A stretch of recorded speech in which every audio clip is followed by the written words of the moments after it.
Good morning, good afternoon, good evening, growth team from wherever you are watching. Welcome back to this channel. If you're coming again and again and again, and if you're a newcomer, a guest and a visitor in this channel, I'd like to tell you welcome to the channel where we have conversations that help us to empower to empower ourselves to have more rewarding, more fulfilling, and more satisfying career lives. So if that's what you're looking for, then you're in the right place. My name is Karen Olege. I am a career strategist and coach. In today's episode, in last episode, I had started a series about how to be distinctive or how to stand out in your job. And I had told you it's going to be a 3-part series. So we did part 1 and I owe you part 2 and part 3. But because of public demand, today we are going to touch on a topic on financial well-being for employed people first. And then we will come back to our series. So please, come along with me in this episode. I know it's something that we all are asking about, financial wellness and financial well-being. And today I'm just here to give you a few tips and tricks on how to make sure that you're financially sound as an employed person. So let's get started.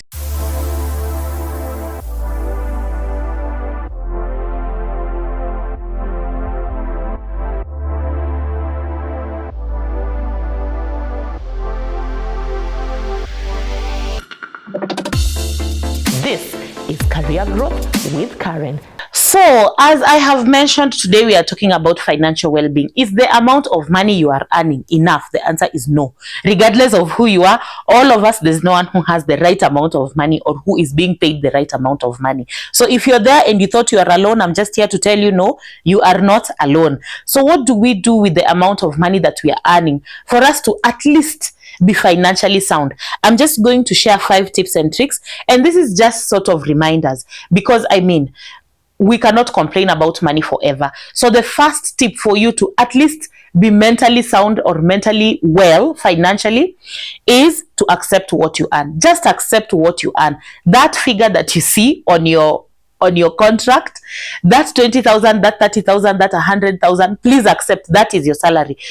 There is no point in always telling yourself, no, I don't deserve this 20,000, I deserve 70. Everybody deserves more, but accept the money that you're earning and live within your means. Actually live within 80% of your means. You need to be able to live below your means. If you watched one of the episodes we did a long time ago by an investment and financial analyst, his name is Alex Kibebe, you can go back into the episodes and get to watch my interview with him.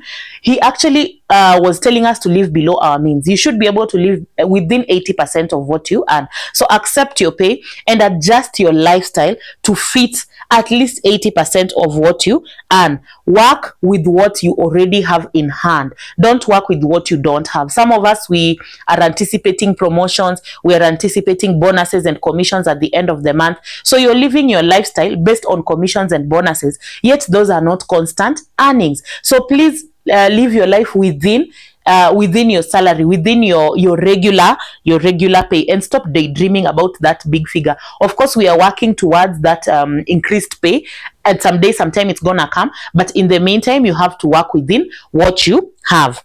The second thing, please live your life. As an employee, live your life. Don't try to emulate everybody else. And I'm just talking about basic lifestyle in the office. For example, even lunch, you find that some people, some offices, they provide a caterer who brings lunch at a cost, and there are some people who will eat, they can afford to eat that lunch every day. Perhaps it's at 300 bob or at 400. There are people who can afford to eat that lunch every day. There are others who will do packed lunch to save on the cost. There are others who will even be ordering in from Java and the like. Please live your life. Do not emulate anybody else. You live your own life, live your lifestyle. In terms of dress code, just as long as you're complying with the rules, please don't feel the pressure to do what other people are doing. Remember, everybody is on their own journey finance wise. Turn down invitations to things that you can't afford. For example, those Friday drink ups. If you know you cannot afford to go for a Friday drink up with your colleagues, don't put yourself in that situation where you're spending a lot of money and you know very well that that is not you living within your means. So allow everybody to have their own lifestyle, but you also live your own life. Do not emulate. The third tip, please, as much as possible, use insurance. Use insurance. And here I will talk about especially medical insurance, and especially when you have a family, you have a spouse and children. Please use insurances. And what do I mean? There are employers that are generous enough to include medical insurance as part of the benefits that are accorded to us in the office. But there are some other employers that don't give medical insurance. So where you don't have medical, please use your own money to open a medical insurance scheme for your family. This will save you a lot, because as we all know, you're just one disease away from poverty. That salary that you're getting cannot be able to sustain you if you're chronically sick, or if your child is chronically sick, or if your spouse is sick. So please use insurance to cushion yourself against such emergencies. If you have children, you may want to think about education insurance and all those other kinds of insurance. Please use insurance to cushion yourself against things that will just come and sweep off your salary in a day. The other thing, the fourth tip, save and invest. Save, save, save. Have an emergency fund. Again, this one, the financial and investment experts will tell you again and again. Have an emergency fund. Most of us, from time to time, you find yourself in an emergency that needs a lot of money, and you don't want to find yourself having to heavily borrow because of an emergency. So please have an emergency fund, which you can keep in terms of a money market fund. You can keep in any other form, as long as you have something set aside every month towards your emergency fund. And then also look at your investments. Invest the amount of money that you're making. And right now, especially in Kenya, I doubt there is anybody who is living on a single source of income. So try to see whether you can get a second source of income, whether it is an active income or a passive income. Some of you are doing side hustles after work or on the weekends, which is fine. You're maybe using your craft to sell some things, to do some business online, which is really good, because that's an investment. And if you're not doing that, and if you're trying to figure out what is your skill, what is it that you can do, you can also just invest the little money that you have in places where you can get some passive income. Even though little, you can get something. Because again, what do we know about our jobs? Any day you can wake up and your job is not there. So you need that secondary income stream. So as much as possible, from the little money that you're getting, please save something in your emergency fund for that rainy day, and also save something, or rather put aside something for investment, so that you have another source of income, even if it comes every quarter of the year, or every 6 months, or even every once a year, like dividends. At least it is something else that's generating you income. The last tip, please plan for your retirement. If you are employed, plan for your retirement. Again, I did an episode with Ken on by quite a long while back. You can check in the episodes where I did this lesson on retirement, and we went deep into retirement. As long as you're employed, that's what we said. As long as you're employed, you should already be planning for retirement, guys. Let not the age of 60 catch you by surprise. Some of you have 10 years, 20 years, 30 years to retirement, and you may look at it and you're saying, this is such a long time. Why should I be preparing for retirement now? Let me tell you, it will hit you like a bomb. So please, before it does that, make sure that you're already planning for it. And by planning, I don't mean just NSSF, because some of us are only doing NSSF.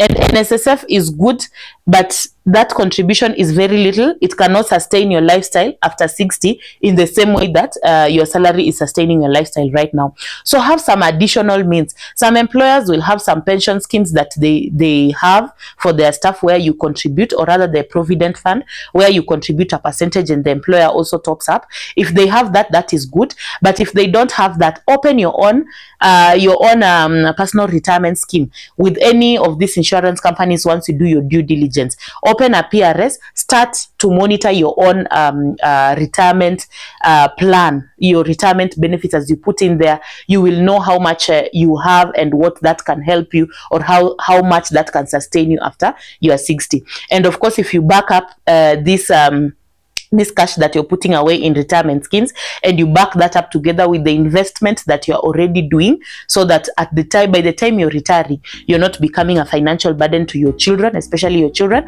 and other people around you.